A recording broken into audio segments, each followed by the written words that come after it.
कहानी शुरू होती है भारत के आजादी के 29 साल पहले तुम्बाड़ गांव में।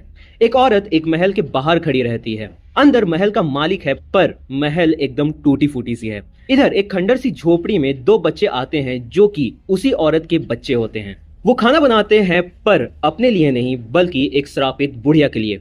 वो श्रापित बुढ़िया महल की मालिक के नाना की माँ है, मतलब परनानी है। उस बुढ़िया को सिर्फ खाने की भूख है। बच्चे खाना तो तैयार कर लेते हैं, पर खाना खिलाने में उनकी थोड़ी सी फटरी होती है और तब तक उनकी माँ आ जाती है और उन दोनों को बहुत ही मीन्स आप लोगों की माँ और मेरी माँ की तरह डांटती है। फिर उनकी माँ उस बुढ़िया को खाना खिलाती है। अगले ही दिन वो महल का मालिक मर जाता है, जो कि इन बच्चों का नाजायज बाप था। इधर इनकी माँ अपने बेटों को गांव से शहर जाने का कहती है, लेकिन खेल खेल में छोटे बेटे को बहुत ही गहरी चोट लग जाती है, जिसके कारण माँ को अपने बड़े बेटे को बुढ़िया के खाने की जिम्मेदारी देनी पड़ती है। बड़ा बेटा घर में रहकर खाना बनाने की पूरी कोशिश करता है, पर वो बुढ़िया बहला फुसला कर उसे अपने पास बुला लेती है। माँ ने बुढ़िया से बचने के लिए बड़े बेटे को एक लाइन बताया था, और वो लाइन था, सो जा वरना हंसता आ जाएगा। ये लाइन वो बच्चा भूल जाता है और बुढ़िया इसी का फायदा उठाकर उस बच्चे को ही खाने की कोशिश करती है, पर तब तक बच्चे को वो लाइन याद आ जाती है और बुढ़िया सो जाती है। और इधर माँ का छोटा बेटा रास्ते में ही दम तोड़ देता है। अगले सीन में माँ अपने बड़े बेटे के साथ तुम्बाड़ छोड़कर चली जाती है और बड़े बेटे से एक वचन मांगती है कि वो कभी भी तुम्बाड़ वापस नहीं आएगा। अब कहानी 15 साल आगे बढ़ गई है। वो बच्चा अब बड़ा और जवान हो चुका है और अपनी माँ को दिए गए वचन को तोड़कर वापस तुम्बाड़ के अपनी झोपड़ी में आ जाता है। झोपड़ी की हालत अब बहुत ही ज्यादा खराब है, पर फिर उसे एक कंकाल मिलता है उसी झोपड़ी में, जो कि उसके परनानी होती है। और अपने श्राप के कारण इतने साल तक भूखे रहने के बाद भी उस बुढ़िया का दिल धड़क रहा था। कहानी का मुख्य किरदार ये बड़ा बेटा ही है, जो बुढ़िया के पास महल में खोए हुए खजाने के बारे में पूछता है। तो बुढ़िया उसे चेतावनी देती है कि उसकी इस हालत का जिम्मेदार वो खजाना ही है। फिर भी हमारे हीरो को वो खजाना किसी भी हालत में चाहिए था।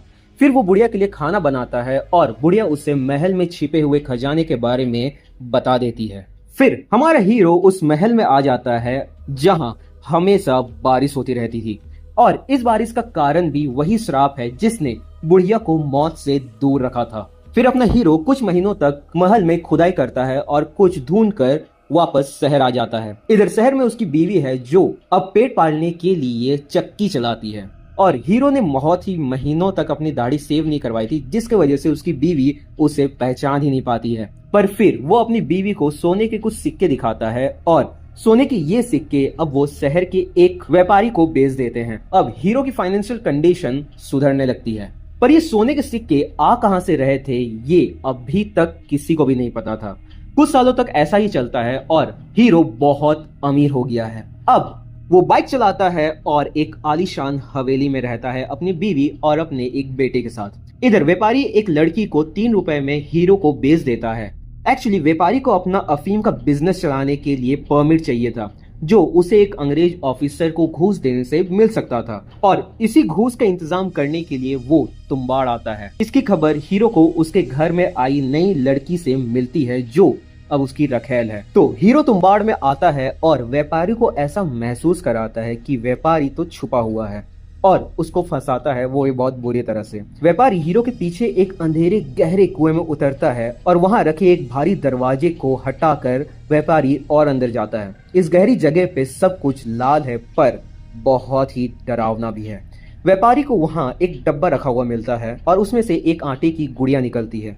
व्यापारी गुड़िया को उठाता है और तभी हस्तर वहां आ जाता है और वो व्यापारी को खा जाता है। थोड़ी देर के बाद हीरो वहां आता है और एक नई आटे की गुड़िया हस्तर को खिलाता है। हस्तर जब तक वो आटे की गुड़िया खाता है, उतनी देर में हीरो हस्तर के कमर में बंधी पोटली से सोने की कुछ सिक्के चुरा कर कुएं से बाहर आ जाता है। कुएं से बाहर निकलने से पहले वो लालटेन फेंक कर व्यापारी को जला देता है, जो हस्तर के काटने के बाद मुक्ति का एक लौता तरीका है। अब कहानी 14 साल बाद आगे बढ़ जाती है। हीरो का बेटा अब थोड़ा बड़ा हो गया है बट उसे पोलियो है। हीरो बूढ़ा हो गया है और उसे इतना मेहनत करने में बहुत ही मुश्किल आ रही है क्योंकि अय्याशी करने से उसका शरीर बर्बाद हो गया है। पैसे की और जरूरत होने पर इस बार वो अपने बेटे को भी तुम्बाड़ ले जाता है। रास्ते में अपनी गाड़ी में वो अपने बेटे को हस्तर की कहानी और उसके परिवार पे लगे श्राप के बारे में भी बताता है। इधर तुम्बाड़ की हवेली में आने पर वो कुएं में अपने बेटे को लेकर जाता है बट सिर्फ प्रैक्टिस के लिए। पर प्रैक्टिस में बनाई हुई गुड़िया को उसका बेटा हस्तर के यहाँ लेकर आ जाता है जिससे हस्तर उधर प्रकट हो जाता है। बहुत मेहनत के बाद वो दोनों कुएं से बाहर निकलते हैं और हीरो अपने बेटे को इस नादानी के लिए मारने लगता है, लेकिन उसके बेटे ने हस्तर से सोने के कुछ सिक्के चुरा लिए थे तो जिससे दोनों खुश हो जाते हैं और दोनों वापस शहर आ जाते हैं। भारत अब आजाद हो चुका है। तुम्बाड़ भारत की सरकार के पास चली गई है और सोने के बहुत सारे सिक्के होने के बावजूद हीरो को और भी ज्यादा चाहिए थे और इसके लिए उसका बेटा उसे एक सुझाव देता है कि क्यों ना एक ही जगह पे बहुत सारे आटे की गुड़िया हस्तर को खाने को दे दे और इसके लिए दोनों फिर से तुम्बाड़ आते हैं और कुएं में उतरते हैं। हीरो 2 गुड़िया को निकालता है और हस्तर का इंतजार करता है। हस्तर उसके पास आ जाता है पर अब एक हस्तर अलग होके 2 बन जाते हैं। तब हीरो को समझ में आता है कि ज्यादा गुड़िया का मतलब है उतने ही ज्यादा हस्तर।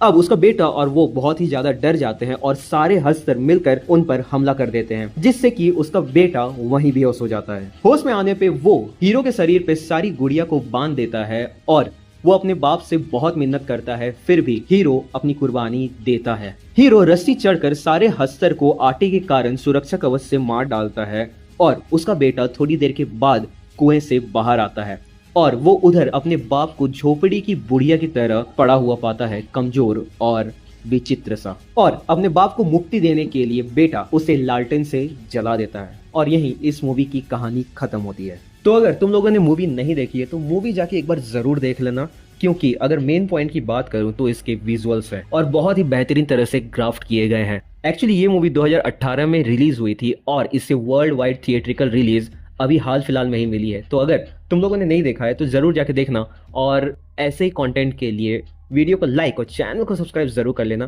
तब तक के लिए टेक केयर और मिलते हैं नेक्स्ट वीडियो में।